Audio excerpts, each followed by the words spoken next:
Olá, meu nome é Jorge Guerra Pires.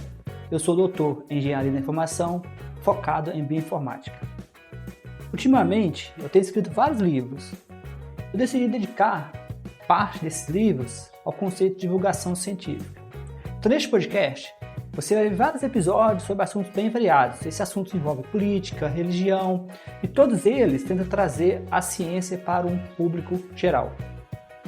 Meu desafio é transformar aquilo que é acadêmico em algo popular. Por isso, em um dos projetos relacionados, eu chamo de Ciência Popular, que é o nome do site que está conectado a esse podcast. E outros vários projetos como no YouTube. Então, você é convidado a compartilhar, a deixar as pessoas saberem desse projeto e que possamos alcançar um número máximo de pessoas. Então, boa experiência e bom aprendizado. Olá! Hoje a gente vai fundo numa ideia que, olha, dá um nó na cabeça. Será que a sociedade precisa mesmo de narrativas que talvez não sejam factuais? Quem sabe até mentiras para funcionar direitinho? Exato. O material que a gente analisou mergulha nisso, sabe? Começa com um olhar bem crítico sobre, por exemplo, as narrativas bíblicas, a figura de Jesus, colocando lógica e fé assim cara a cara. Justamente, o ponto central que os textos trazem é se figuras como Jesus não seriam, na verdade, construções, né, que evoluem com o tempo, quase como, sei lá, personagens da cultura pop hoje em dia. Tipo um super-herói que vai ganhando novas histórias. Isso. E essa análise aponta o que seriam, absurdos lógicos nos próprios relatos. Pensa bem, pessoas super próximas de Jesus que não reconhecem ele logo depois da ressurreição. É verdade. Mas aí vem a contrapartida, claro. Será que a gente não está aplicando uma lógica muito nossa, muito moderna, num contexto e numa cabeça, numa cognição humana antiga, que nem sempre funciona assim tão linear, tão racional o tempo todo? Então, é esse o nosso desafio aqui, né? Tentar desemaranhar essa tensão toda.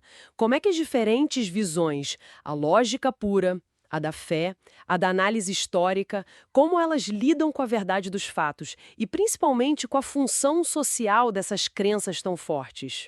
Essa mentira, ou o que a gente percebe como mentira, será que ela tem alguma utilidade real? É isso que a gente vai investigar. Vamos lá. Olha, um argumento forte que aparece é justamente esse, da construção do personagem Jesus. As fontes apontam para momentos bem curiosos. Sim. Maria Madalena, que era tão próxima, não reconhece ele de cara.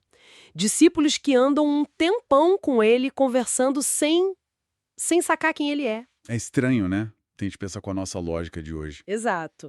Sob um olhar lógico mais rigoroso, essas cenas parecem que não fecham uma conta, sabe? A gente fica pensando, se alguém que você ama muito aparece ali, mesmo que você esteja triste, chorando, você não ia parar para olhar direito, ouvir a voz, os gestos? A reação parece meio simplificada no relato, né? Parece. Por outro lado, o material também pondera uma coisa importante. Talvez a gente superestime demais a nossa própria racionalidade o tempo todo. Como assim? Nossos sentidos falham, né? A gente se distrai, tem aqueles, como dizia o Freud, atos falhos. Aqueles deslizes que revelam algo sem a gente querer. Verdade. E tem um ponto crucial. O contexto histórico era outro, completamente diferente. Sem a ciência que a gente tem hoje, a percepção do mundo era outra. Coisas que para nós hoje são, sei lá, bizarras. Tipo o quê? Os textos citam supostos milagres de Pitágoras, falar com um bicho, prever terremoto, ou o Apolônio de Tiana ressuscitando mortos. Isso, na época, era mais comum, mais aceitável, entende? Entendo. Era outra forma de ver o mundo. Exato. Talvez a régua da lógica que a gente está usando precise levar em conta essa distância toda, cultural e temporal. O que nos joga direto na questão central que as fontes levantam, a tal da mentira necessária. O ponto nevrálgico. Isso. Mesmo que a base factual dessas narrativas religiosas seja, digamos, duvidosa, o argumento é que elas cumprem um papel. Talvez um papel vital para a ordem social, para a moralidade. É um argumento clássico. Os textos até mencionam aquele debate recorrente no Brasil sobre manter crucifixos em prédios públicos, né? Sim, sempre volta essa discussão. Parece que por trás disso tem um medo, sabe? Um receio de que, se tirar esses símbolos, a sociedade meio que desanda, vira o caos. Mas a pergunta é, até onde essa suposta necessidade justifica manter crenças sem uma base factual sólida? É aquele argumento antigo, pode ser falso, mas funciona. Funciona para quem, né? E como? E é interessante como o próprio termo mentira é analisado nos textos. Como assim? Uma visão defende que o que parece mentira para quem está de fora, na verdade funciona como verdade para quem está dentro daquele sistema de crenças. Tem uma lógica interna própria, uma teia de sentidos, como dizem. Uma teia de sentidos, gostei disso. É, um sistema onde as crenças se apoiam umas nas outras e fazem sentido. Bom, para quem está imerso nele. É parecido com as diferentes teorias sobre a origem do Estado, sabe? Contrato social versus direito natural. Ah, sim. Cada lado acha que a sua versão é a correta. Exato. E vê a outra como errada ou até manipuladora. A chave talvez seja distinguir uma manipulação deliberada de visões de mundo que são genuinamente diferentes, mesmo que elas sejam incompatíveis se olhadas de fora. Só que aí vem um alerta, né? E ele está bem presente nos textos. E as consequências negativas dessas mentiras úteis ou dessas crenças sem base factual. Pois é, o lado sombrio. Temos exemplos históricos bem pesados.